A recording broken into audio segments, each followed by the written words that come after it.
Hello, fellow Movie Crusaders, and welcome to another episode of the Weekend Crusaders. My name's Sean Wattskrug. With me, as always, is Brian Michaels. And we have 5 more movies to talk about during the weekend of September 24th through September 26th.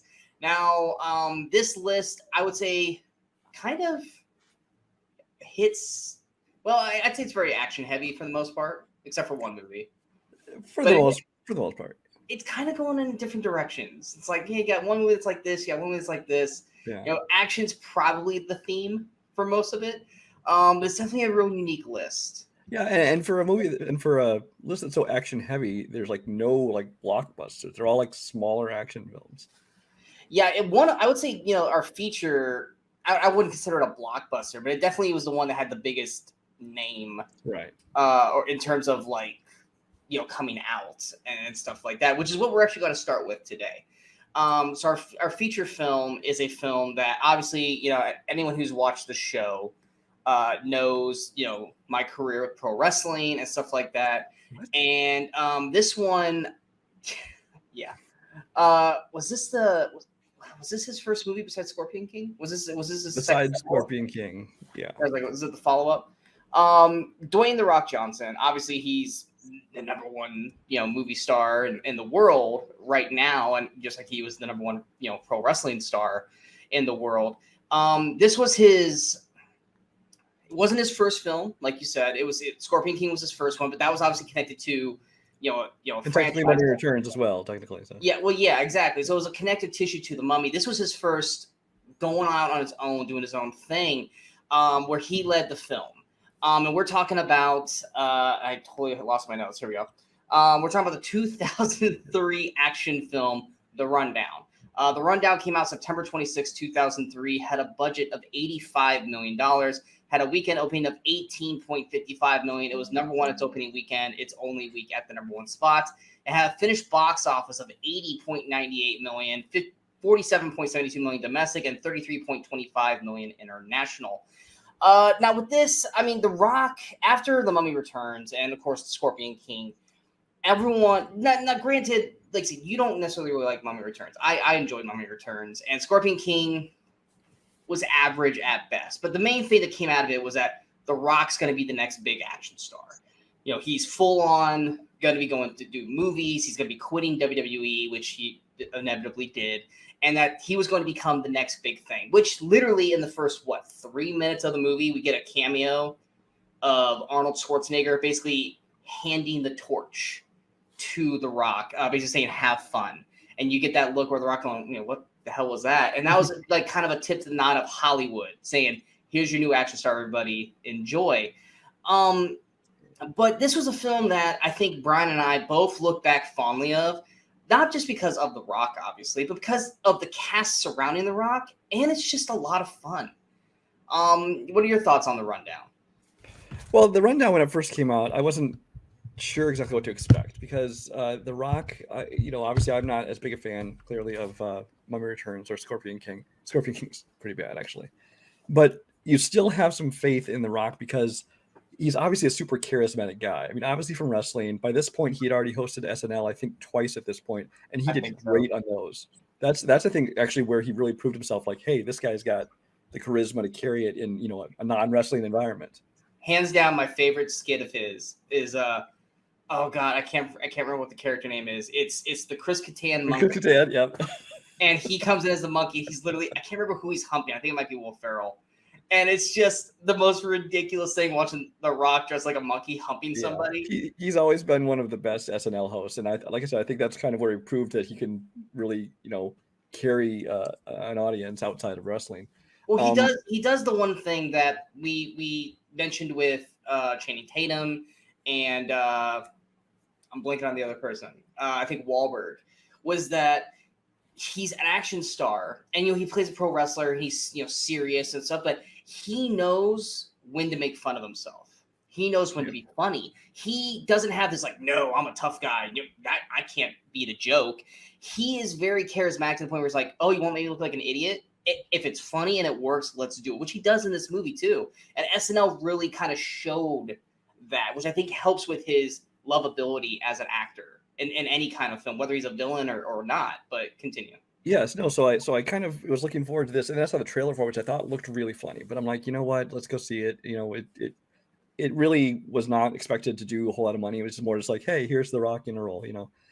And I went and saw it, and I remember the first time I saw it in the theater, me and my friends were laughing our asses off. I mean, not only is The Rock great, and like you said, it's great at making fun of himself. He's not trying to play the invulnerable, superhero. But Sean William Scott, who obviously at this point had done the American Pie films, he was great in it as well. I think he played his part well. And then you get surrounded with Rosario Dawson and Christopher Walken and Ewan Bremner and these other people, and it's just a great cast surrounding him. So anyway, sorry, technical difficulties. They surround him with this great cast, and everybody in it does a phenomenal job. I think the movie does an excellent job of balancing that action and comedy, especially the part where he's getting beat up by Ernie Reyes Jr. and everybody. They're kind of swinging around and knocking him everywhere. Yeah. And it seems like that where they can combine the comedy with the action. It works very well. It's directed by Peter Berg, who, this is before he fell in love with Mark Wahlberg and did nothing but movies with him. And this is, I think, only his second movie after Very Bad Things. This is before he did Friday Night Lights and other stuff.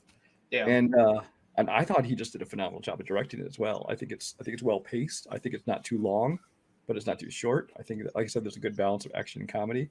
So yeah, that's my general thoughts on it right there. Yeah, one of the things that I and this is like we said this a lot on the show, and it doesn't. We're going to keep saying it on the show because it's a very good terminology for some of these movies. This is very 2003. The way it's shot, the style, the weird kind of not graphics or special effects, but kind of like the weird camera shots, the weird camera choices that they make. It's very 2003. Back then, that was like the norm. Like everyone's like, we're going to do this cool shot. Now it's like, that's just weird. It just seems a little flashy for flash's sake. Exactly. It's like over the top, and that was like very Michael Bay-esque in a sense. And then it's like, oh yeah, Peter Berg did this. but yeah, I love Sean William Scott because I love Stifler from American Pie. So seeing they have a great chemistry with each other too. They have a really good mesh of comedy, which obviously most of the time is just The Rock punching Stifler in the face, which works. Thunder. Little just like and even the way the movie ends, I love the ending of it where he's just like I'm just playing, man, I'm gonna kill you. Cut. It's just like I love the budding friendship. I would have been okay to see them in another film together. You got Walken, who obviously Christopher Walken at this point is larger than life in terms of character. And as usual, he's playing just another version of himself in this exactly movie. That's fine. It works here. And Peter Berg was just like, Walken, just be you. Yeah. Turn it up. You're a villain. Just be you. And like there's certain elements like where he's describing the Tooth Fairy storyline. And he's like trying to explain to his and who knew he would be the Tooth Fairy? No, anyway. Yeah, he's just like he stole my tooth. Just totally stopping the film to explain this Tooth Fairy scenario. And then like at the very end of the film where he's like talking to the village people and he calls them Oompa Loompas. And it's just such a random line and stuff like that. It's like it's Walken being as Walken-y as he can. Like you call it cageisms for Nicolas Cage. It's a Walkenism. And it works in this film. Had it been a more serious film, be like, oh God, Christopher Walken was horrible. But he chews the scenery out the best way he can. Rosario Dawson's still relatively fresh at this point. I mean, she's done Josie, and I think this was before Sin City. I think it was just before Sin City. Yeah, so I mean, she was still fresh and new, and Rosario Dawson's always a solid person in there. And Ewan Brenner, I only knew him from Pearl Harbor. And so seeing him in this, I know him mostly from Trainspotting, but yeah. Yeah, I never seen Trainspotting, so I don't have that. But I loved him in this. How it's like you can never understand. It's a little weird, like when he's like just giving these speeches and stuff. It's just a little odd. One of my favorite lines from him in the movie is right before they do battle in the final act, and I think it's I keep calling him Stifler because he's always going to be Stifler, but Travis, Sean William Scott's like. What, are we all three just going to go down and do battle? He's like, don't bring me in. I've got a dodgy knee here. It's a great line because I love his character in this film.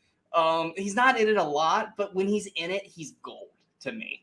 But I love how they were able to develop the characters enough to a point that they didn't have to stop the film. Like you have The Rock, he's playing Beck, and it's like, okay, he's a loan shark, or he's not the loan shark. He's the guy who basically goes and gets the stuff from the loan Mhm. shark. But he has a passion for food, and he wants to make his own restaurant. They don't stop and slow down or anything like that. You literally are introducing to him listening to basically a food podcast, writing down stuff. He doesn't keep dropping stuff here and there throughout the film. It's like, boom, we got it, go. It's just part of his character. You don't have to hit you over the head with it. Exactly. He has a dark they have the whole past. thing like where he doesn't like to use guns. And then they don't like beat that in the ground, and then you realize, oh no, wait, it's not that he's afraid of guns. He's afraid of what he can do with guns. Exactly. And they leave little lines here or there, but they don't dwell on it. Just like when Zara Dawson's like, "Why are you doing this? Tell me your story." And he just gives like 3 lines. I lived in a place where you had to push back. I pushed back too hard. Okay, cool. We're done. We don't need a 5-minute monologue explaining the backstory because we know that the movie's got to keep a pace and it's got to keep it fun and exciting. We're getting enough character development from The Rock. And even with Travis's dad, I'm blanking on the character's name. In that one little scene at the beginning of the film, clearly this guy owns The Rock or Beck in this film.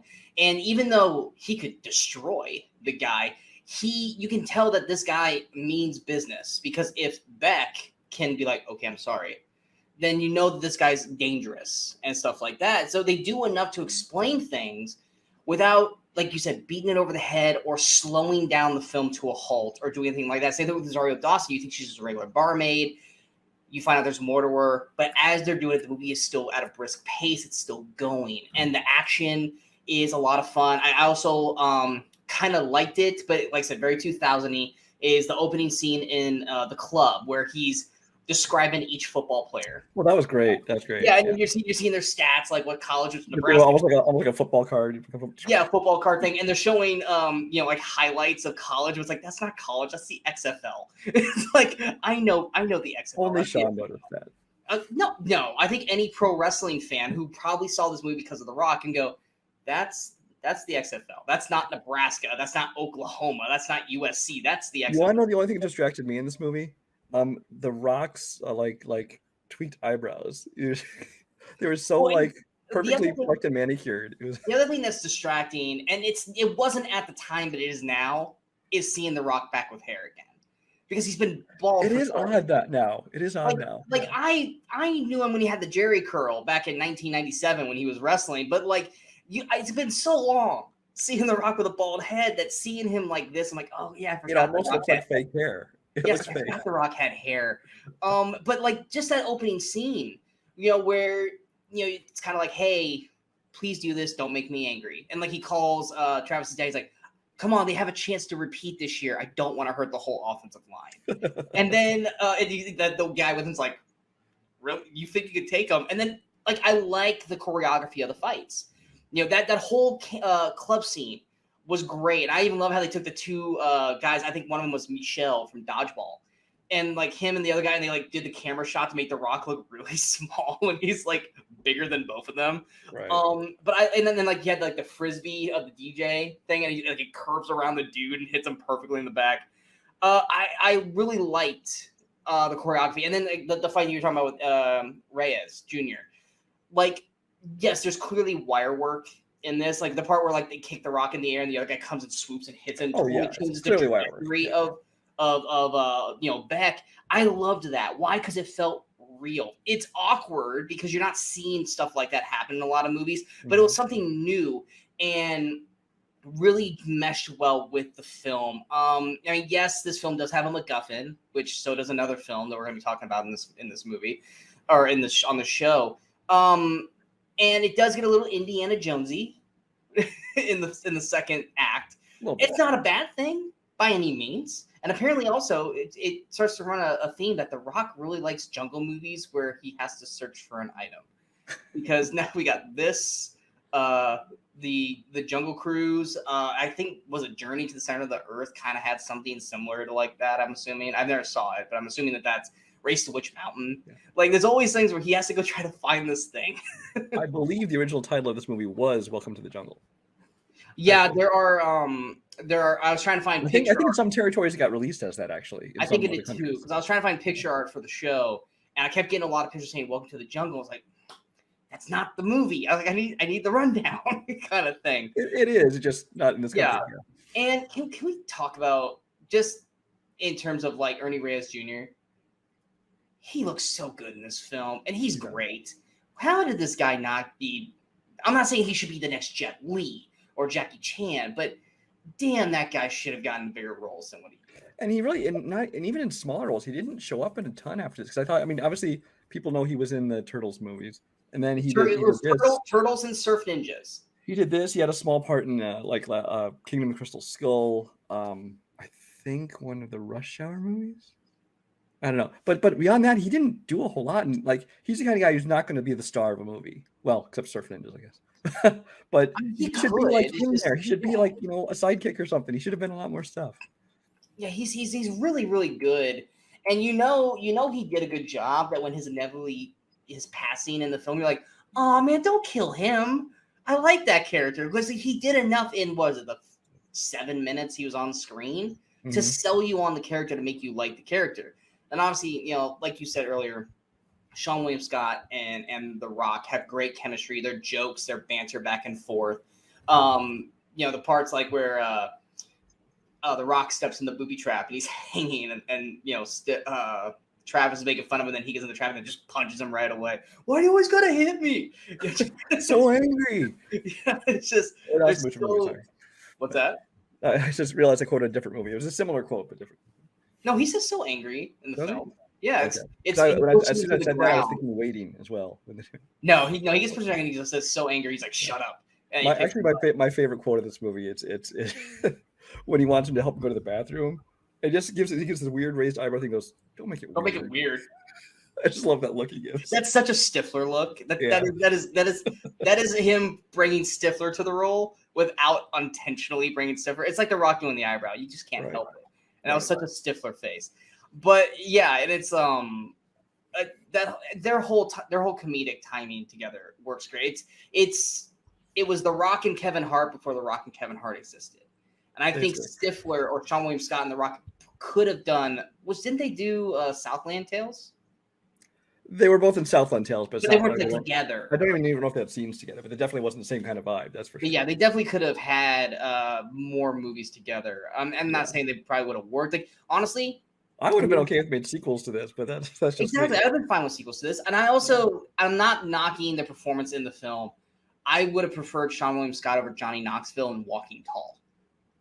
Yeah, because I like Knoxville, but Knoxville was still so. I'm Johnny Knoxville. This is Jackass. That's like you're watching. It's like that's Johnny Knoxville. That's not.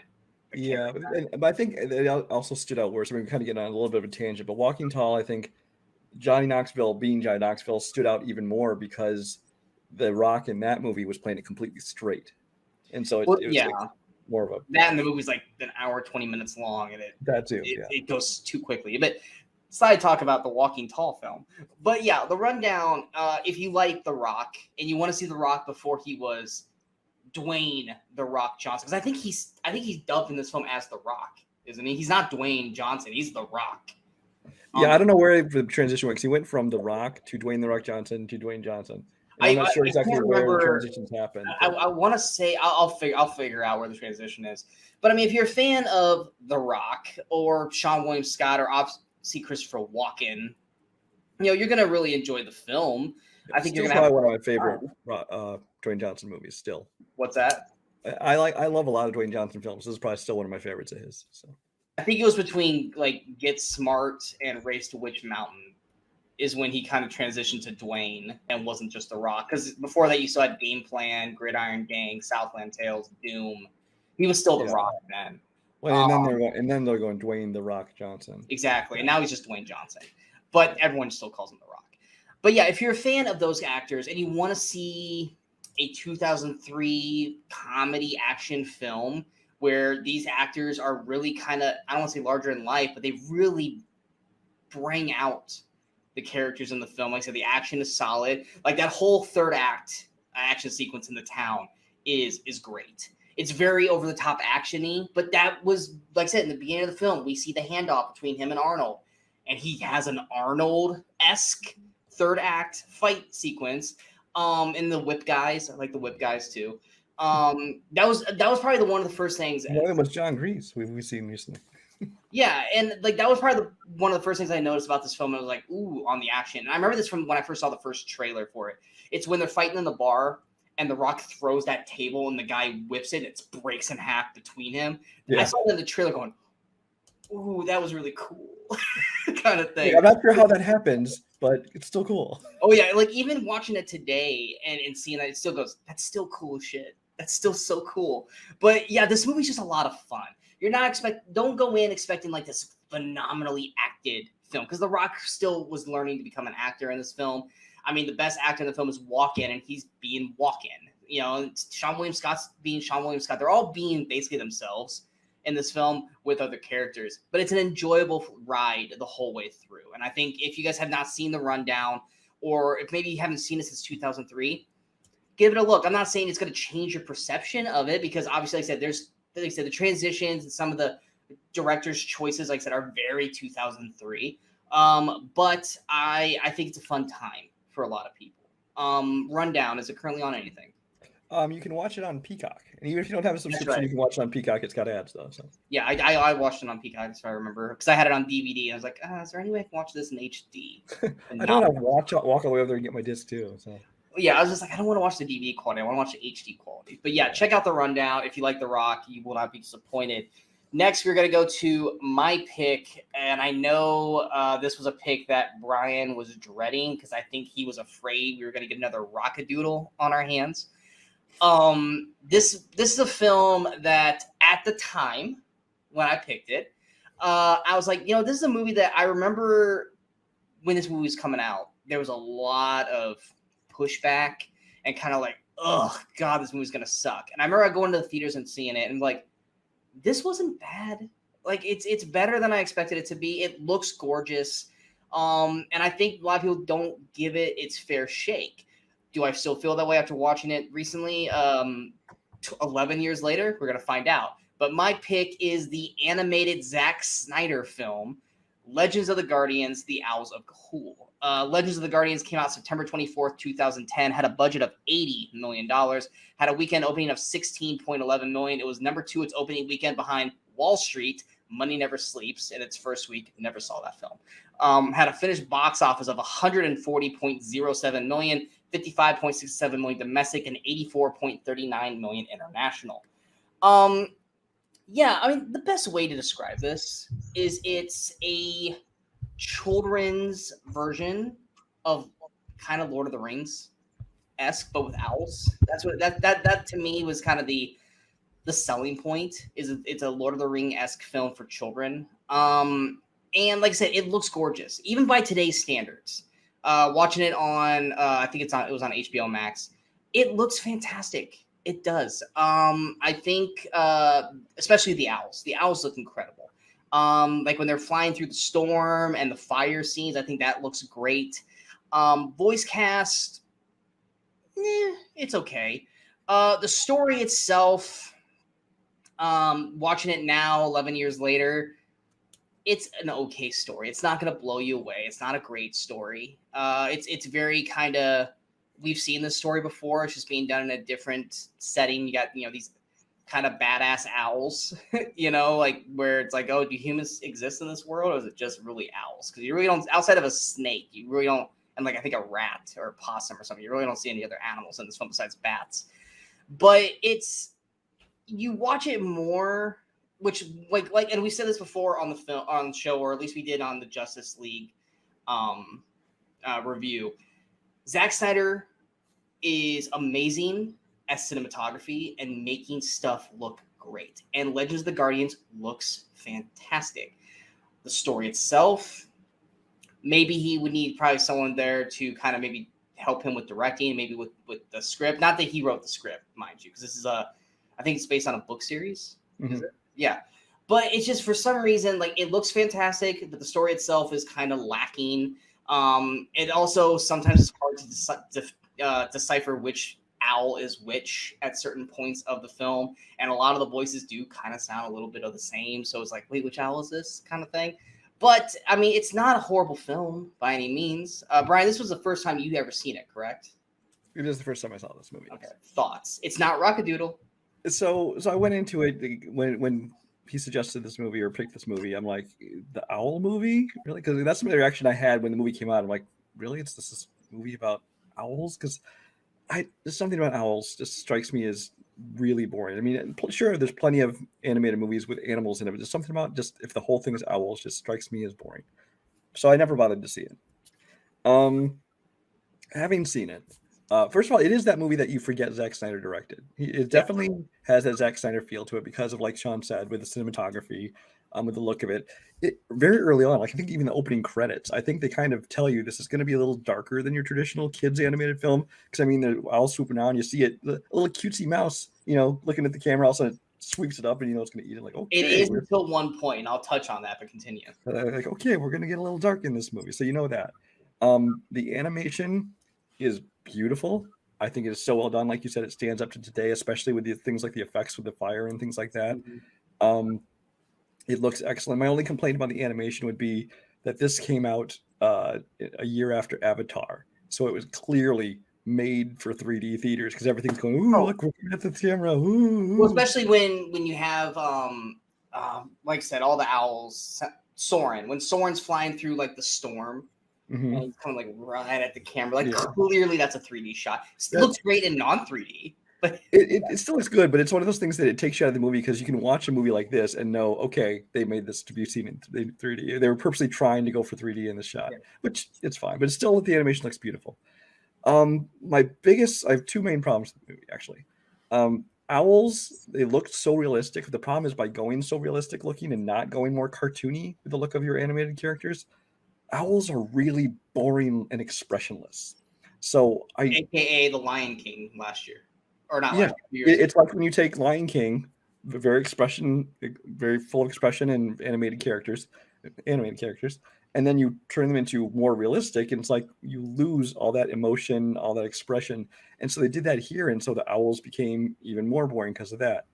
And the story, I still am not sure what the story was about, honestly. And I watched the whole movie because it was just so dreadfully boring. I kept like losing focus on it, and my mind was drifting and stuff. I was looking at it going, "Ooh, it looks pretty," but that's about it. And I just could explain the story, but I'm not going to. Obviously, they're also just kind of, giving the tip of the story. I'm sure they hoped it would be a franchise. I just looked. There's 18 books in the series. Oh, it was supposed to launch a whole franchise, which clearly was not going to happen. And then the last thing, my last observation was that whoever did the score, who I forgot to write down who it was, wanted so badly to be John Williams. I mean, there are cues in this movie that sound exactly like Harry Potter. There are cues that sound exactly like John Williams' score for the TV show Amazing Stories. If you've seen David Hirschfielder.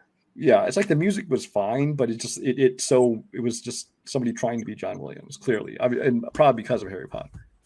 There was like I said with you, we were saying like, oh, this is a darker film, which in a sense it is. I mean, yeah, you do have like the owlets. I don't know what you call baby owls, but it's like, oh, they're dreaming about these superhero-esque owls, and they want to be that and stuff like that. You got the little kitty owls, you got the little baby sister owl that's kind of like talking really baby and all this kind of stuff.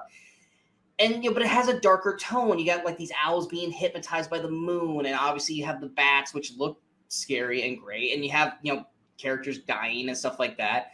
And it has that darker tone. And then to me, there's one part of the film that I was just like, oh, you just killed the whole tone of this film because you did this, and now it feels like a kid's film. And that is by having a montage with Owl City playing the song. And I'm sorry, their music is so lighted up the trees and high. It's just like, oh no. Why did you leave that for the credits, which they play the exact same song in the credits. It's like, this is not the time to do this. I don't even like the whole tone up of this film. And I don't even like in animated films like Shrek when they put in like pop songs. It's like it takes me out of the movie. But especially a movie like this, which is going for a more realistic tone, it just takes you out of it. Well, it's like one of those like you hear it and I'm like, I forgot about it. I'm like, oh God, please don't let this be Owl City. And you hear the first lyric, I'm like, fuck me. It's because they have owl in their name. That's literally the only reason why you picked them to be in this fucking The music supervisors Googled bands with owl in name. Yeah, and it's all about them flying high in the sky. And I'm just like, This is not fucking Reading Rainbow. This isn't Barney. Like they're training to fucking fight and kill. Playing an Owl City song neuters that effect to the nth degree. And at that point, you're just like, I don't know how to take this seriously anymore when you chose to choose that as your training montage to get ready for war. And then they play it again in the credits, which is like, in the credits, that's fine. Whatever you want in the credits. But you need to have some motivational, like, I'm not saying like Lord of the Rings, like boom, boom, boom, boom, boom, but something inspirational, motivational of, you have Soren, you know, the lead character played by, or voiced by Jim Sturgis, you know, trying to learn from the Guardians and learning how to fly and learning how to do certain things. And you're playing this kiddie song. It's almost like the point where it's like, I feel like that was more of a studio thing than a Zack Snyder thing. Going, hey, Zack, this is a kid's film still. Like, we got to have some kiddie stuff in this. And I could tell that Zack Snyder's probably just going, because it literally changes the whole focus of the film. And then you're back at the third act where the brothers are fighting above a fiery death pit, and, you know, and like the bats are eating Sam Neill's owl and stuff. And it's just like, oh, but don't worry. 20 minutes ago, we played Owl City. It's okay. You know, it's just, it totally messes with the tone of everything they're doing. And it's just, oh, I hated that. I hated that so much. And I forgot about that. And I really, really wish that they would have changed that, because to me, it ruins the whole like tone of the film. But it still looks fantastic. Like I said, it's 11 years later. It looks fantastic. But yes, Lion King looks fantastic. There's nothing against the Lion King in terms of how it looks. But like you said, when you make the animals look as real as possible, like the only one that didn't look as real was the snake, which is the one that probably had the most emotion. It was because the snake didn't look as real. For some reason, they can never make snakes look right. It doesn't matter what film, whether it's Jungle Cruise or Anaconda or even this. Because snakes, like their entire body is always in motion somehow. Yeah, so no one can ever make snakes look, even snakes on a plane. Like I was watching this, little side piece. I was watching this video talking about snakes on a plane, and like the directors of Snakes on a Plane was like, "Look at those snakes. You can't tell which ones are real and which ones are CG." And I'm like, "Yeah, you can, because they don't look good." It's like they just can't make snakes look right. You have to use real snakes or just be okay with them not looking right. Raiders did it. Why can't the rest of you? Come on. Yeah, but it's one of those things where, yes, because of the Lion King effect, or granted this was 11 years earlier, their eyes, they're kind of dead, you know, soulless eyes, and it all comes down to the voice casting and so on, which they do a solid job. The problem is, like I said, they all kind of sound the same, and all the owls kind of look the same. So it's hard to like especially through the first act of the film, it's like, which one's Soren and which one is I honestly, if you would give me a list of names, and I just watched it this past week, I could not tell you who is who. Like, I was like, which one's Soren, which one's Clud? And it's like, okay, Clud's, I guess, a little like kind of like mohawky right here, but it's like, yeah, if you give me a lineup and go, which one's that one? Like, multiple choice, maybe I'll get it, kind of thing. And it's just it's boring. It's everything I thought it was going to be. I will admit I was bored watching it too. And that's because, like I said, it feels very Lord of the Ring-esque, but it's still a kid's film, and it is very dry. Now, when there are fight sequences or flying sequences, it looks great. But you know, it's also a pretty boring film that a lot of people think is great. Happy Feet. Why? Because the penguins are they're just the exact same thing with that one. Yeah. I couldn't tell you what the movie's about. I watched it and I thought, hey, this animation looks great, but I could not care less about the movie. I'm just you're watching it for the visuals. You're not watching it for the story or the voice casting. And that had Hugh Jackman and Robin Williams and Elijah Wood. Like, it had a fantastic voice cast. Birds are boring. That's what we're learning. And you just didn't care. Well, I mean, then we're talking about the Lion King. That had lions and everything. That was still boring. And we love the Lion King, just not that film. But yeah, I mean, hey, like I said, it's no Rockadoodle. You don't have to listen to it. It's no Rockadoodle. I will give you that. So, I mean, it wasn't the worst thing, Brian. You know, you've made me watch worse things. But but anyway, it's on HBO Max if you guys want to check it out. Like I said, visually, it's beautiful, which, like I said, there's never been a Zack Snyder film that looks like shit. Zack Snyder always makes things, even Sucker Punch, which I'm not a fan of Sucker Punch. But Sucker Punch is an awful movie, but it looks great. Yeah. It looks fantastic, but it's a horrible film. We're going to be moving on now to our revisited film For the longest time, I thought this was your film, and I know it's not because I obviously watched your movie first. But I had never seen this film. I've always heard about it. I've heard people talk about it, but I have never actually seen it until this week. And we're talking about the I would say heist film. It's a heist film. Ronin. Ronin came out September 25th, 1998. Had a budget of $55 million. Had a weekend opening of $12.69 million. It was number 2 its opening weekend behind Rush Hour in its second week, and had a finished box office of $41.61 million. Not gonna lie, the first time I heard you say Ronin, I immediately thought of Keanu Reeves' 47 Ronin. That is so not this film. And then I watched this movie, and I'm like, okay, it feels like the Italian Job mixed with Heat, in a sense. Or not even that, no, more like the Heist with Gene Hackman. And Serge. But I like I said, well, this is my first time watching, so go ahead, because you've seen this before, because you picked this. You're like, let's pick Ronin. I did. Well, actually, Ronin turned out to be exactly kind of the definition of a revisited for me, because this is a movie that, I watched and I remembered liking, but it's been a long time since I've seen it. So, I want to kind of go back and see how I feel about it now. And I went back and watched it now. And honestly, I remember it being a lot better. I did not enjoy it as much this time. I don't dislike the movie necessarily, but I did remember it better in my mind. This does kind of hit that Robert De Niro sweet spot for me, because he does like his Oscar baity kind of movies. And then he has like his ones where he's just trying too hard for comedy and things like that, like Analyze This and all those kind of movies. Mm-hmm. And this is kind of that area where I usually tend to like De Niro more, which is, they're not comedies, they're serious movies, but they aren't like Oscar baity. It's just kind of entertainment still.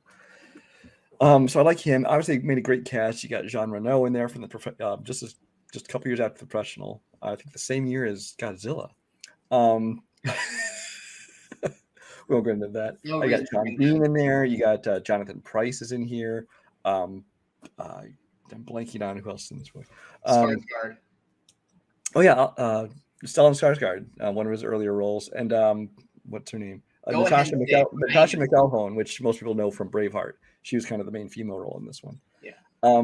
So it's got a great cast. The director is a guy who's been very hit and miss, but he's been working. It's John Frankenheimer. He's worked for decades. He's done everything from The Manchurian Candidate, the original one, all the way to, The Island of Dr. Moreau, the crappy one with, Marlon Brando and Val Kilmer.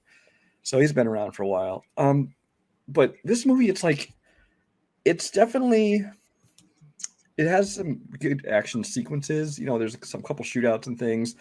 This one has been talked about a lot for its car chases, which I remember them being these awesome car chases.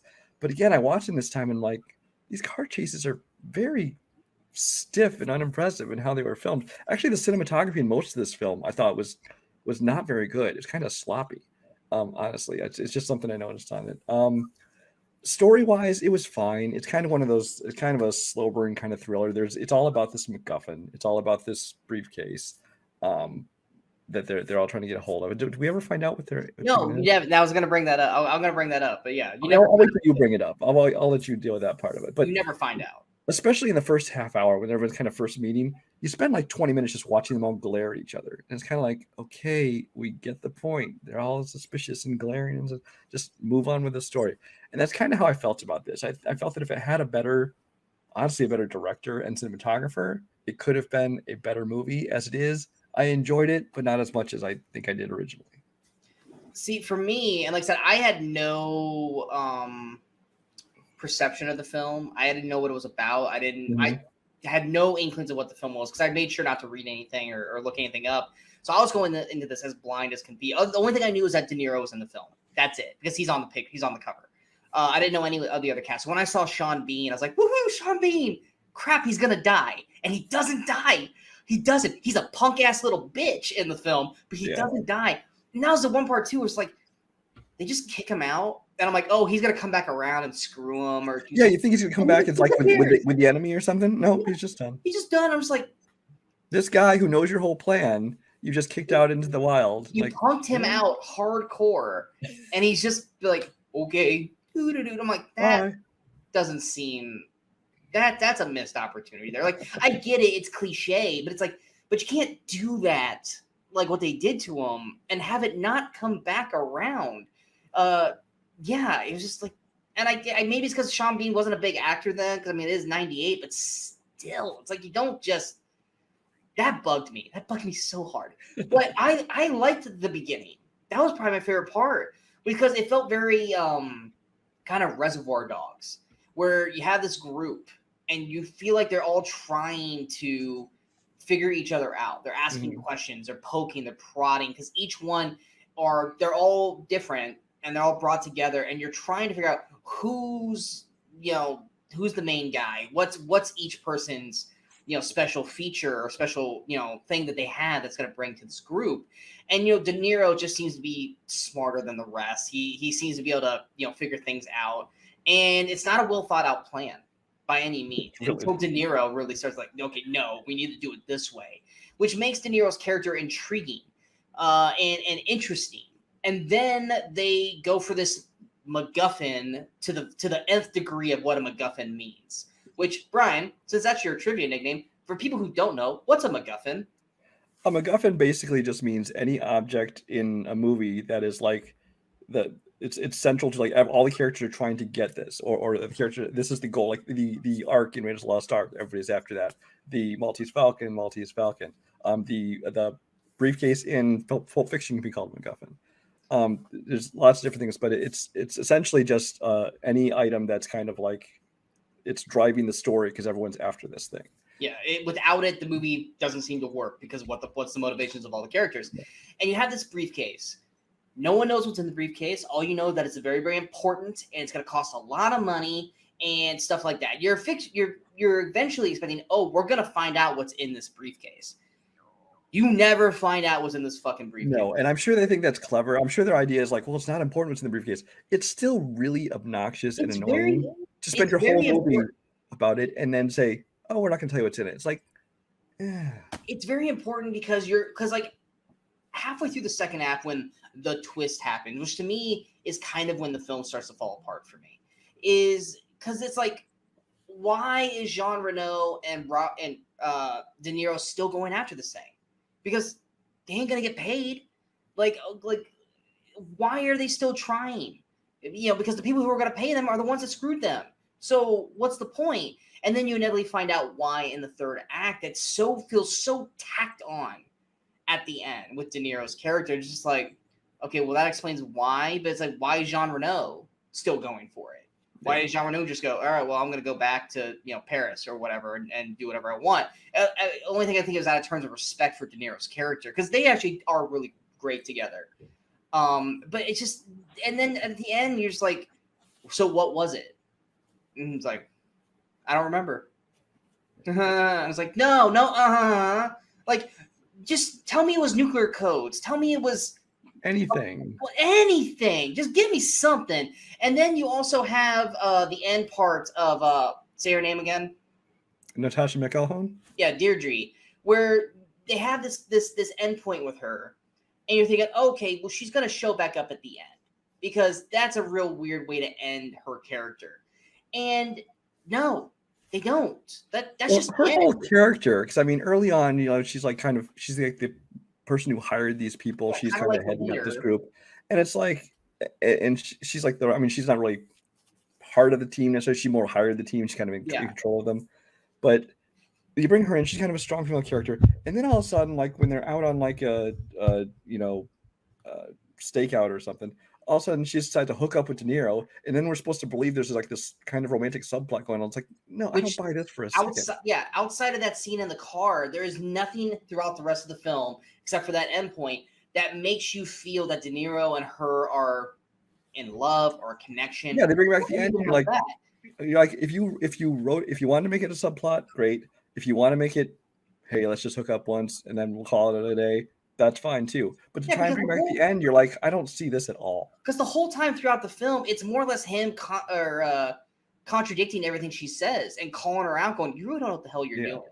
And it feels more like she wants to kill him because he's an annoyance and he's not following the plan. And then it turns out to be like a turn on for her. And then also she just jumps on top of him in the car. Yeah. Yeah, and then like the screw job happens, and you think, oh, she wasn't in on this. She's gonna be kind of like, oh, she's being held captive. by Jonathan Pryce. You think, oh, she wasn't in on this, but De Niro's going to think she is, but he's going to eventually find out that no, she had no part of this. She's now a hostage, but no, she's a part of it the whole time. And then at the end, he's just like, go. And it's like, why? She, outside of maybe screwing you in a car, there hasn't really been anything to really keep her connected. And then at the very end, you make it seem like him and her are going to kind of run off together. And no, he's like, she's never going to come back. The end with her character. And I'm like, was there more to this film that maybe just didn't get put in the final product? I don't know. But the one thing that I heard of most about this film was the car chase sequences, and how amazing they were and how great they were shot and all this kind of stuff. And yeah, like you, I was kind of bored with them. Yeah. And it could just be like at the time, they were probably great.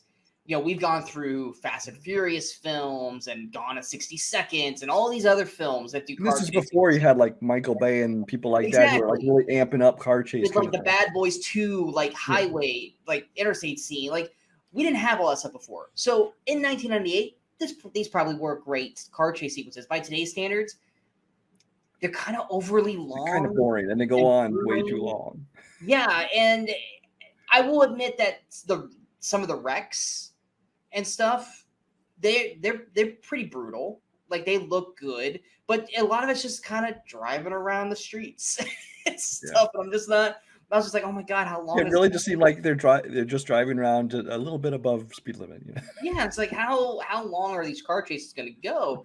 And then you have this whole subplot of this Russian figure skater, and like they do something with her in the third act. And you're supposed to be like shocked, and you're just like, okay, I've only seen her in one scene. I don't really care, And then De Niro is supposed to be like just so smart and clever. And then at the end, he walks through a door so blatantly stupid and gets shot in the shoulder. It's like, you didn't prepare for that? Like, Come on, De Niro. Like really? It's just there's just parts of this film is like it's not poorly acted. Everyone does a solid job in their performances. Like I don't think there was a real bad performance in the film. It's more just like the story is just it felt kind of incomplete. Like there's a lot more story that was left out, and thus it felt kind of cookie cuttered a little bit. I can't say that I was bored watching it except for the car chases, but it just felt like the motivations of the characters outside of like they screwed us. But that's the other part too, is that this movie's overly long. Like it just like when they go to the Coliseum, I'm like, this feels like a third act final deal. And then you get a twist, and then it's like, a whole other half hour second twist, and then it's a whole nother hour left, and I'm like, I don't really care, or I really don't want to watch another hour of this. It's not that it's bad. I'm kind of over the story now. Like I said, I enjoyed it from the beginning when you're kind of figuring out the characters and their motivations and stuff, and like them kind of building up the heist, like De Niro and her like going to hotel, and like him being clever with his pictures and stuff. Like I loved that. I'm like, okay, I'm starting to see. I'd say the first hour of this film is fairly solid, and the second hour is where it just kind of doesn't live up to the first half. And it's not even an hour; it's like an hour, like because it's like an hour 20-minute movie, hour 30-minute movie. No, it's 2 hours and 2 minutes. I thought it was like. Oh, it's because I had ads when I was watching mine. Yeah, that's why. Yeah, we'll talk about that. Oh, God. Watch it. It's on Pluto. And I think here's the thing. Well, I'm just going to tell you right now. You can watch it on Hoopla if you have it, or Showtime if you have it. But otherwise, your last resort is Pluto, which is one of those ones you can watch movies for free, but with ads. But Pluto, not only are there a ton of breaks, they tend to play the same. It was like every 7 minutes. Break. And they play the same ads so many times. It was every 7 minutes. I think they had commercials, and it was the same like 4 or 5 ads. And it was like Kevin Hart Sirius Radio ad where he's. For me, it was something different, but yeah. Oh God, no! To me, it was like there was this like Grease Pepsi like knockoff commercial, and then there was this like kids credit card commercial, and then it was this Kevin Hart Sirius XM Radio where he's screaming, "What?" for like, oh my God, and you hear that. So if you're gonna watch it, Pluto TV, watch on Pluto. It's there, but it's your last resort. Don't watch on Pluto TV. I would have much rather had rented it for $3 and not have had to watch, because by the time you get to the third version of that commercial, I wanted to rip my hair out. And guess what? I had to listen to that commercial 10 more times because it made the movie longer than, and it's, every time I went to a commercial, I just wanted to mute it because I was like, I don't want to listen to this anymore. I can't listen to it. I was texting Brian. I go, Brian, I swear to God, I can't listen to these ads anymore. They're gonna make me want to shoot myself because they're that bad. And all I said is don't stop it and come back because you will have to start over again. It does not save your place. And I'm not. Open. And I'm saying that probably is chalking up to maybe me being more negative to the film because I had to put myself through that while watching it. Because when you get to the eventual end product, like I went through like 20 minutes worth of Kevin Hart screaming to see that ending. I'm kind of not satisfied at all. It's not a bad film. It is. I know we've dogged it more than we've talked, good about it. But the first half is definitely better than the second half. The second half feels very tacked on.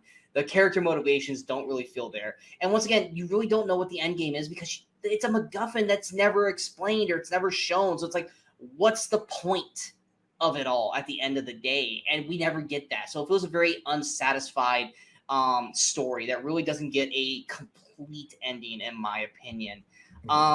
So yeah, it's not something I'd recommend. I really wouldn't. And like I said, it's the kind of thing I can see you sitting down on a Sunday afternoon if it's on TV, watch it, but don't go out of your way to see. And I would say Sean Bean, and granted, it's 1998, so this has clearly happened way before that. Sean Bean's doing his best Conor McGregor.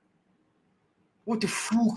I think that's just the Irish in him. I think it is. It's just the Irish. But I was like, the whole time I was like, he's Conor McGregor in this film, but not nearly as tough. And like I said, his character just dropping out of the film and never coming back to me was a missed opportunity. Because A, it's Sean Bean. But B, it's just because even if it wasn't Sean Bean, that's not a character that you just like, okay, bye. It's like, no, he's got to come back. Even if you're going to come back around, just shoot him right away. He still has to come back around.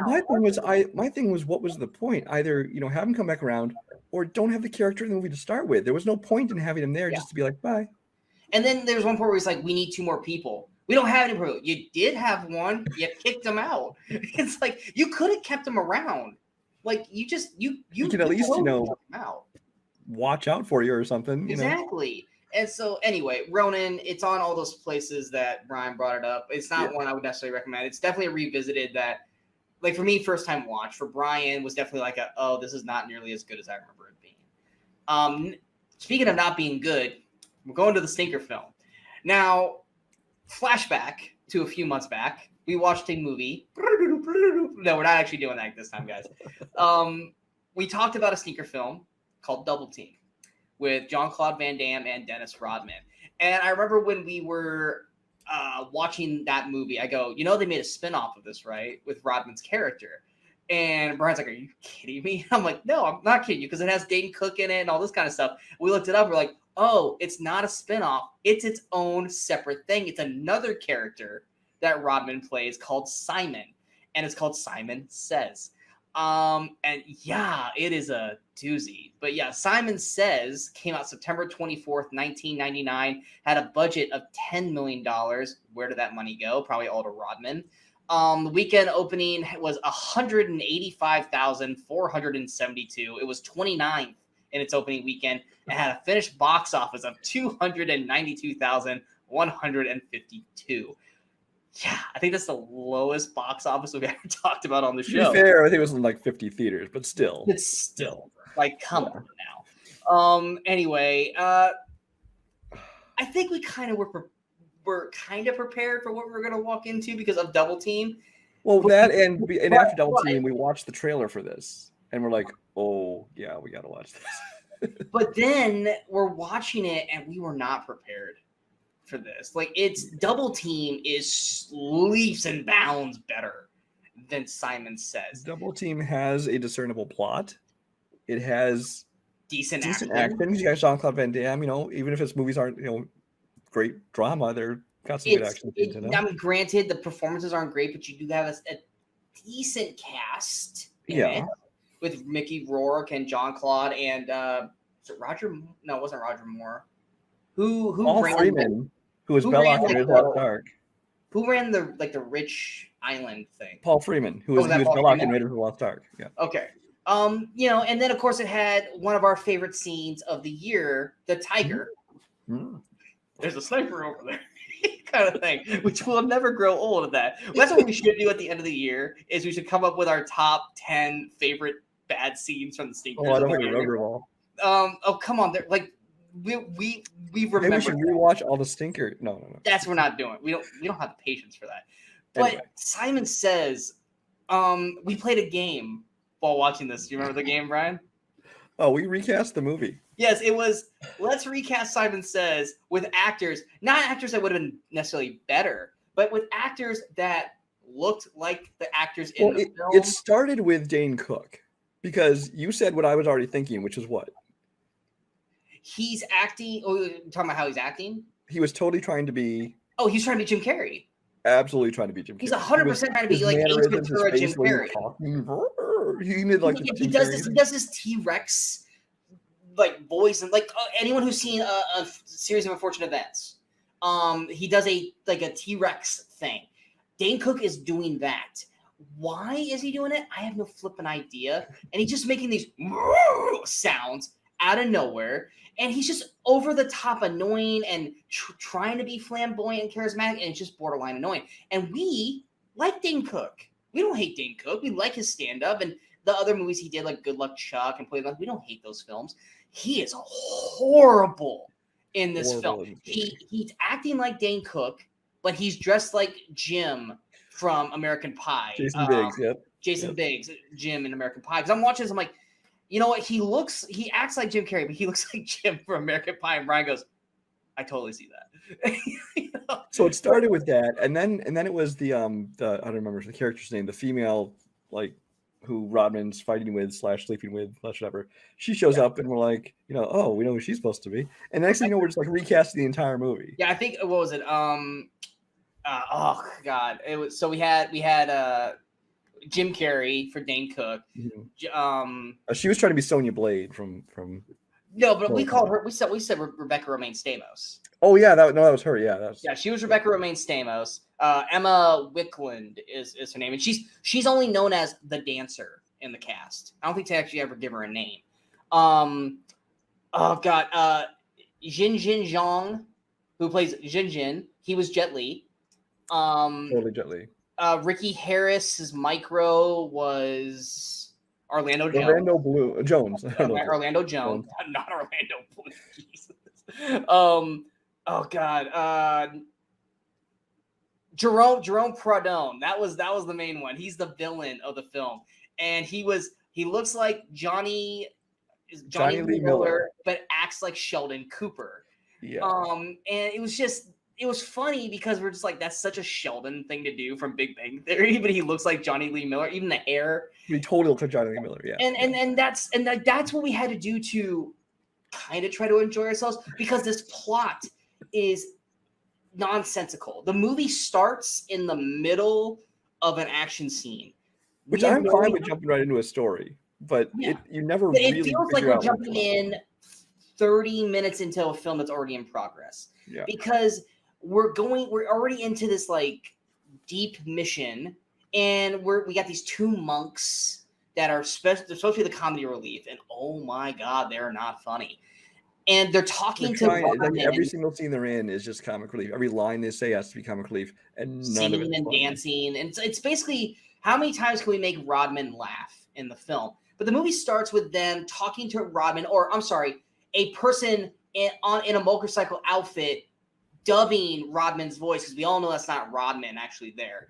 Yeah. And there's like this biker gang attacking this car or this limo, and there's like the general in there, and this whole sequence is happening, and we're watching it. And like they also have like this robotics like bee from like Richie Rich, the Macaulay Culkin film, with like a bee that has like cameras and a mic and all this crap. Or the Avengers. We just saw that too. Yes, or the Avengers, which was the same year, or was it the year? 98. That was 98. Before this, actually. So maybe they got that from there. And we're about 30 minutes into the film, which is more than a third of the way through this film, by the way. Yeah, and because it's only like an hour 20, and I'm like, do you have any idea what's going on? And you're like, no. Do you? I'm like, absolutely not, because even the main plot is like Rodman's. I don't remember where they're at. Rodman accidentally, after playing was it what's the game he was playing? Was it Bocce ball? Bocce. He runs into Dane Cook, who is basically like, hey man, we had class together in like CIA school or some shit like that. Let's be friends. And he gets kind of brought into his project, but his project is connected to the project at the beginning of the film. And then it's just kind of this jumbled mash of crap where Dane Cook is literally just be like, "Ooh, look at me. And Rodman's just like, shut up. I think they were trying to make Rodman into basically Triple X.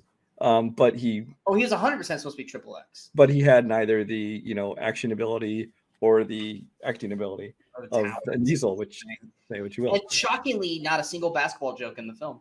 No, we were waiting for some kind of basketball joke. There was one bullshit thing that they did in the film.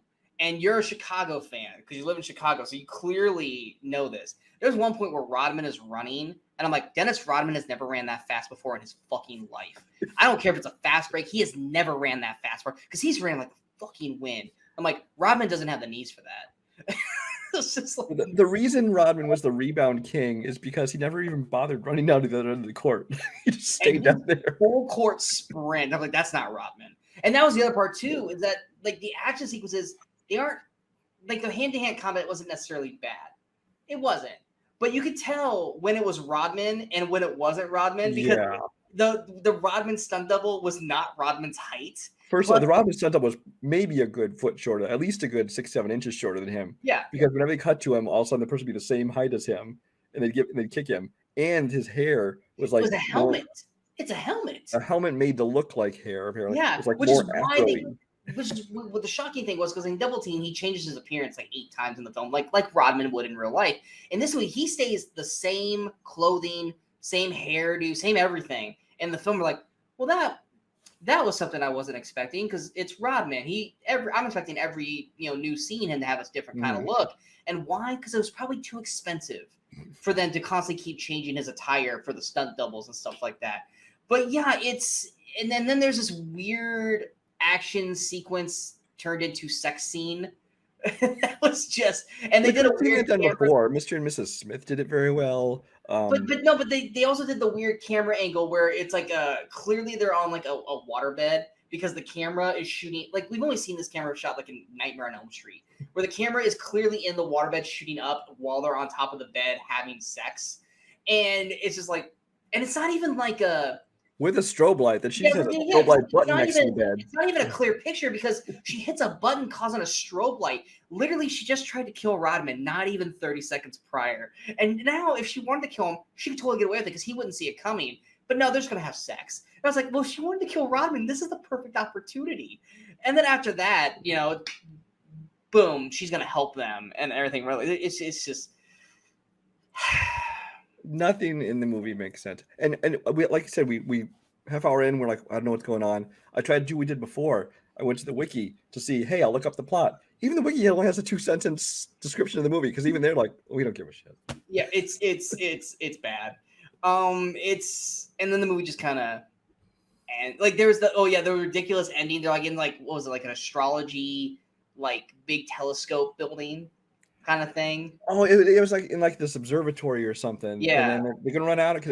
First of all, they're inside of it, and like Rodman's up in the scaffolding way up high, and they're having these fights like multi-level, through this whole building. And then when he runs out, when it's gonna explode, it's like a tiny little shack size thing that he runs out of. Not to mention the incredibly fake fire. Yeah. It looked like you took an instant fireplace video that you buy, put on your TV. No, it looked like, oh God, do you remember? And we're gonna date ourselves here, but you'll get it. Remember back in like 97, 98, which right around the same time. Remember like when Netscape was the thing and everyone was creating their own websites and you could get those fire GIFs. Fire effects, yeah.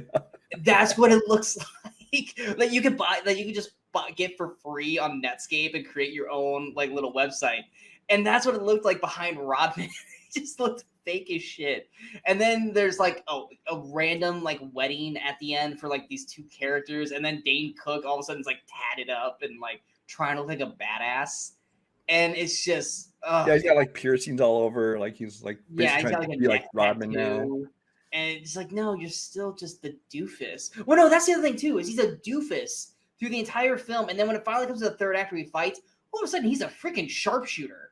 He's killing everybody like with perfect aim. Well, and apparently went stuff to like CIA that. school, which they say they met in like CIA school, yet Rodman is supposedly an Interpol agent, which is a Yeah. whole problem because I'm pretty sure there are not Americans in Interpol. I think this is a European thing. That's just me, though. I don't know. Yeah, and Maybe then I'm wrong.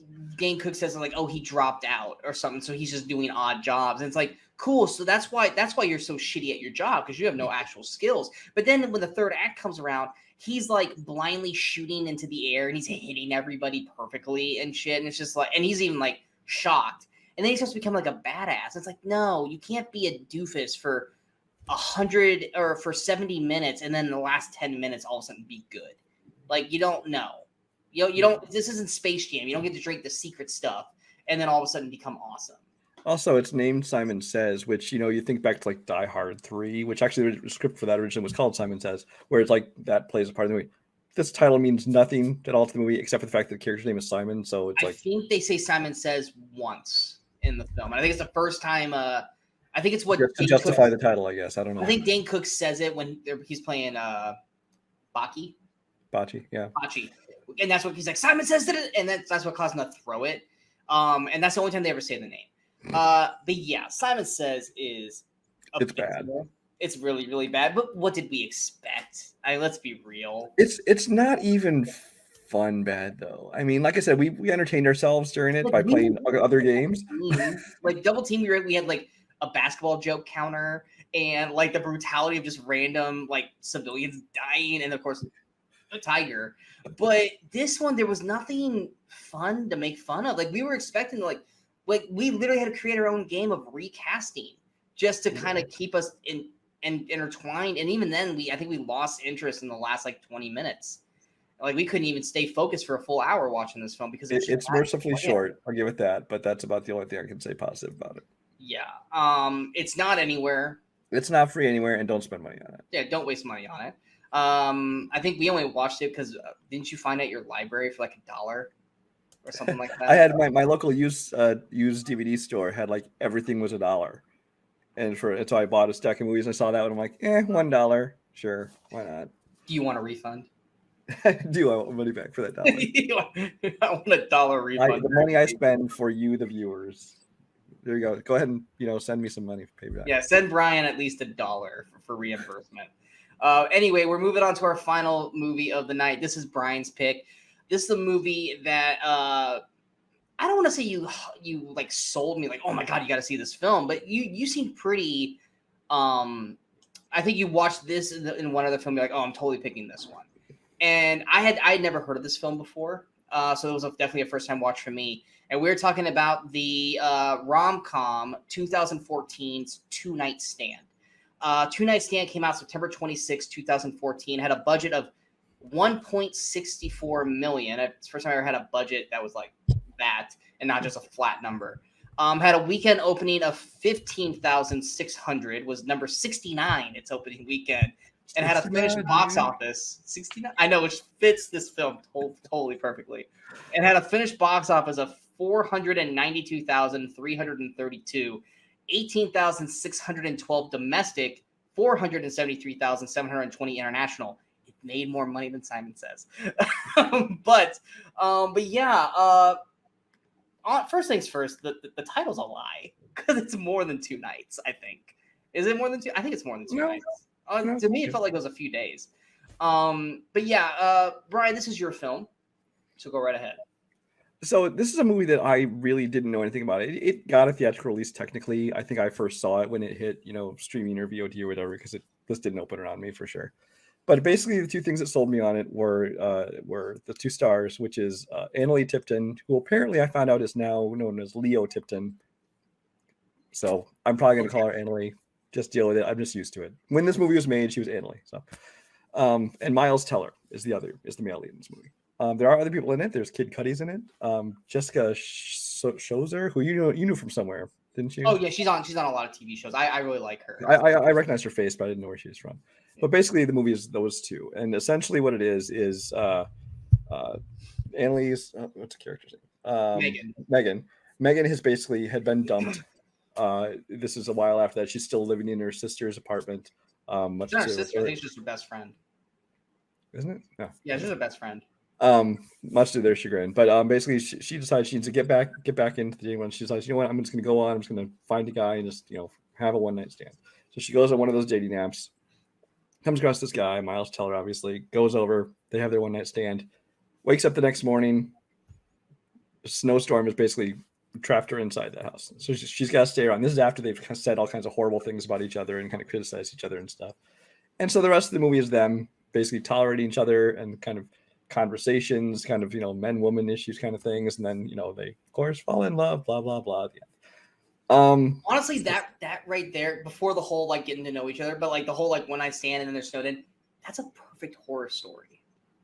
Right there. You find out the guy's a crazy psycho killer and stuff like that. And it's an apartment complex. That's a beautiful idea for a horror film, by the way. It could be. So what I love about this movie is essentially it's one of those movies that's 99% conversation. Things like Before Sunrise do that very well. The whole movie is basically just, Ethan Hawke and Julie Delpy walking through the city, having conversations the whole movie. But it's engaging enough dialogue. The two characters have chemistry together that it works real well. I thought that the two of them in this movie, I thought worked very well together. I thought the conversations, even though, it's, the difference between men and women is not exactly a new topic, but I thought that it was handled very well, especially with kind of the modern day kind of take on it, where there's, people are meeting through dating apps for, just hookups and, what you know about each other, what you don't, and, the secrets you keep from each other, that kind of thing. I think it's done very well. One of the reasons I was so interested in this is because of Leo Tipton. She did a TV show called Manhattan Love Story, which you brought up on the show before. Which I have brought up in the show before because it only ever aired like 2 episodes and they got canceled. This is the fastest canceled show of that year. But I love the show. I've since watched all the episodes they released, like all 13 of them. And she, especially in this movie as well as that show, she really exudes Meg Ryan. She sounds kind of like her. She acts kind of like her. And she's kind of was like a new generation Meg Ryan. And that I found very appealing because I obviously loved things like, When Harry Met Sally and things like that. So basically, how much you enjoy this movie is going to come down to how you feel about the two leads, because I think that they are both very fun. I like the banter they have with each other. Parts of it feel very honest. And I thought it was a unique movie, and I picked it because it's one of those smaller movies that I think more people should see. I don't expect everyone to love it as much as I did, but I think more people would if they had an opportunity. All right, so first time watch for me. I didn't have the love for Annalee Leo Tipton that you did. She looked familiar to me, and I was like, oh, is that the babysitter from Crazy Stupid Love? Because that's where I knew her from. But I really enjoy Miles Teller. One of my favorite films of his that a lot of people don't see is either The Spectacular Now or That Awkward Moment. I love him in those films. Or I like him more when he's obviously he's a good actor. He's done Whiplash, these other things. And Whiplash. Yeah. But I like him a lot more when he's being fun. I like him a lot from the remake of Footloose. I thought he was very good in, and this and things like that. So I like him more when he's fun. What movie did you say? What movie did you say? The remake of Footloose. Oh, okay. I didn't hear. Well, I was talking over you, and I didn't hear it, so I'm sure they didn't hear it. I did not know he was in Footloose. That might actually make me want to check out Footloose now. Footloose is a good movie. I'm sorry. I don't want to watch the remake though. Anyway, but seeing Miles Teller, I was like, okay, interesting. I'll check it out. I did not hate the film. I did not hate it. I enjoyed it for the most part. It falls on exactly what you said. It's all about how you feel about the characters.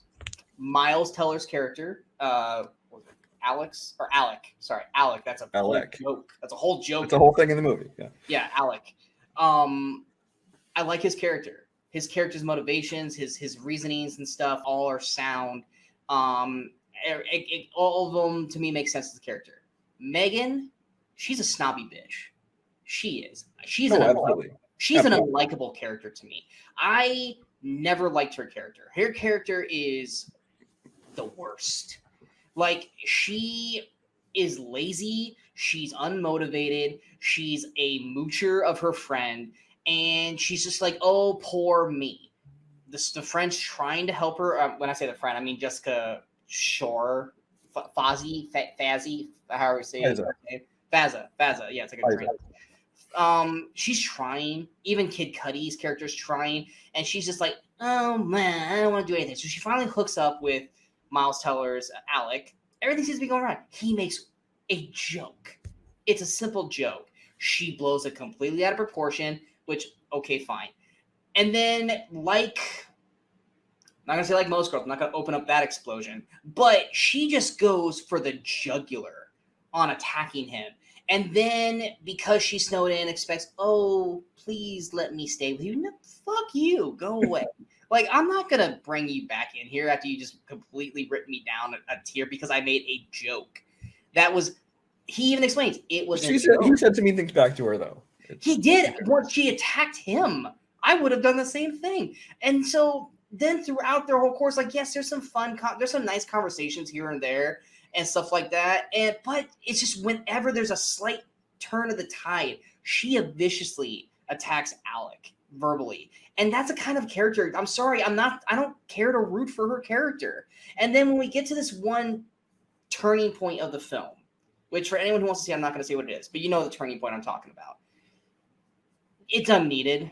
It's really unneeded in the film. They did not have to have that turning point. I felt like it was an unnecessary obstacle to throw in the film, and to me weakens the Alec character because of it. But even then, the Alec character, like, he has nothing to apologize for based off of what's going on in the film. Now, it's, yes, you could tie it back to Megan's past, but it's one of those things where it's just like, no, you don't, dude, let her leave. Well, he also has a girlfriend who lives there, so. Yes, but it is explained that she was breaking up with him and he was moving on, kind of thing, and that he was just still stuck there, living there. And it's one of those things where, yes, they've spent 48 hours together. They're starting to have feelings, which even then she's like, nothing's going to come out of this. We're just friends. So it's not, but obviously, you know, it's a rom-com, so the feelings start to grow. And then she's just like, treats him like, you're dating me. How dare you cheat on me? It's like, no, you've known each other for less than 48 hours, probably. Yeah, exactly. Yeah. You don't get to judge me like that. You don't know me. You don't know.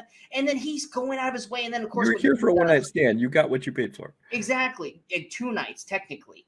And let's face it, night 2 was way better than night 1. But that scene. Yes. Mm-hmm. But and then the route he goes to get her to come out is, once again, batshit crazy.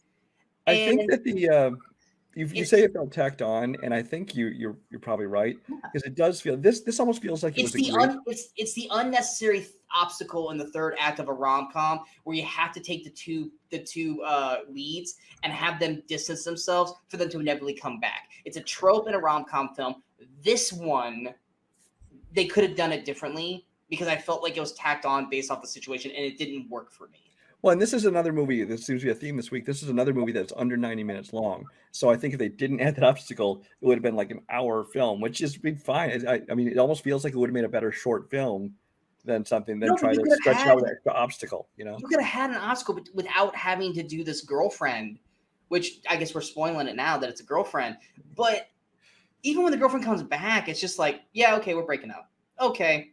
And that's it. It's just like, even that just felt like unnecessary. Like, you could have came up with so many options. Her just saying, like, him falling for her and going, no, this was just a 2-night stand. Nothing's going to come of this. Like, and just have that be the obstacle of her not wanting to be hurt again and blah, blah, blah. Not having this thing that basically diminishes the Alec character in a sense, where he looks negatively and then comes off looking stalkerish at the end of the film. And then she just kind of falls back for it, which for everyone around them, like even the cop's like, that guy's crazy. Like, you stay here as long as you want. And then she ends up like leaving with him at the end, which just, it puts a bad frame on the entire film as you look at these two characters.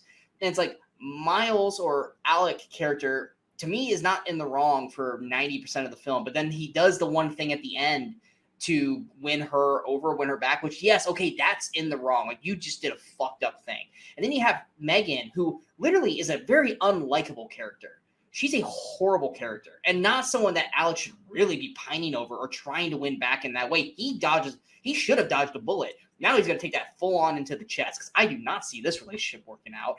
And it's just one of those things where it was just like, yes, in terms of the 90 minutes, is it an enjoyable 90-minute film? I enjoyed myself. I had fun watching it, but it didn't stand away from the fact of, I don't like this character of Megan at all. Fazza, I liked her. Kid Cudi, I liked him in the film. I thought they were hilarious in their small parts. But you had a character in Alec that I thought was a very strong character, and then you ruined it in the third act by trying to do the I gotta win the girl back. No, dude, just let her go. And then you had a character in Megan that was just an unlikable character from beginning to end. And yeah, she's got the quirkiness, but under the quirkiness is this really hateful, lazy, selfish girl that now is got her hooks into the Alec character. And I just felt sorry for Alec when the movie ended. But yeah, that was my opinion of Two Night Stand. So now you should go watch the entire run of Manhattan Love Story to see her as a better character. I don't hate her in anything else I've seen her in. I don't like the way they wrote her in the film. She doesn't. Let's put it this way. Annalia. It's Annalie Tipton, now Leo. Yeah, or Leo. She does not put on a bad performance. This is not a knock on the actress. She is doing everything great. The character's just meant to be a snobby it's kind the character and the script of the character of Megan. She does a great job. Miles Teller does a great job. Everyone in the cast does a great job. I'm not a fan of the weatherman, but that was just more of this quirky weatherman on the TV. Yeah, randomly, Michael Showalter, director of Big. What's that called? Oh my gosh. No, Camille Nanjiani. What's the movie called? The Big. What movie? Camille Nanjiani and Zoe Kazan. I'm blanking on the name of that movie. Anyway. Oh, are you talking about Jexy? No. Anyway, moving on.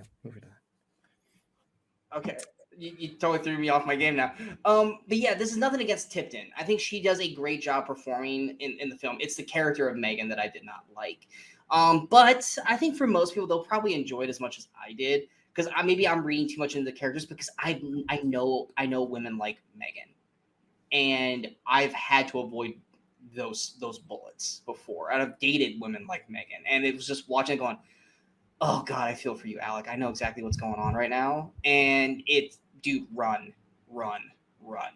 And he didn't run because it's a rom-com and they have to end happily ever after, which that's something that we're probably going to do next year, a little tip of the hat, where we're going to do a rom-com thing and we're going to kind of do the thing is, do we think these characters actually stayed together kind of thing? And this is definitely one of those movies. No.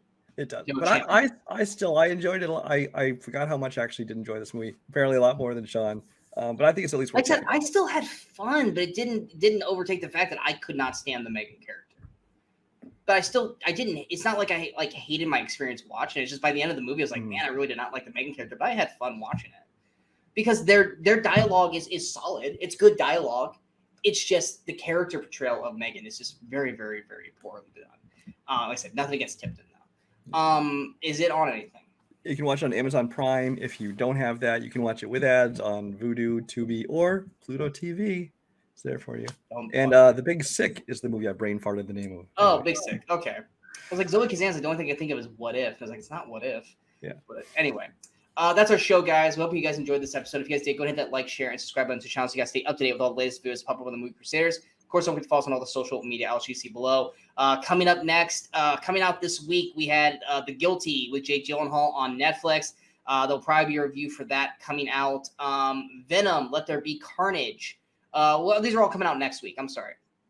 Dear Evan Hansen came out this week, which the review is already posted. The Guilty and Venom, Let There Be Carnage comes out next week, as well as Addams Family 2, which I have no interest in seeing because that first film was one of the worst films of the year when I saw it. Venom, Let There Be Carnage, I am heeding my expectations. I did not like the first Venom, but Andy Serkis is directing this, and I've always wanted to see Carnage on the big screen, so I hope it's good. I really hope. And The Guilty looks fun. I think The Guilty looks really good. Speaking of Cellular from a few weeks back, Hotel Transylvania 4 is apparently coming out. I've not seen a single trailer. I think it's going on Amazon Prime. We're not sure if the date's still solid or not. I don't know. I've never seen any of the Hotel Transylvania, so there will not be a review for that or Addams Family 2. And then The Many Saints of Newark, the Sopranos prequel, is supposed to be coming out as well on HBO Max and in theaters. Brian, you watch that and you tell me if I should check it out. I'm not the biggest Soprano fan, so I will fan at all, but I'm probably going to watch. I'll let you know what I think. Yeah, if it's worth watching, I'll check it out. Maybe we'll have a review for it. But once again, Brian and I will be back next week with 5 new movies to talk about that come out during that weekend in movie history. We have a horror comedy favorite from the 2010s that everyone, or no, it's 2000s, that everyone likes, including us. We're going to talk about that. We have 2 sports films. One is mine. That is a film that Brian has never seen that I really I enjoyed watching when I was a kid. We have a hockey film that is hands down my favorite hockey film ever. And it is not The Mighty Ducks. This is a way better hockey film than the Mighty Ducks films.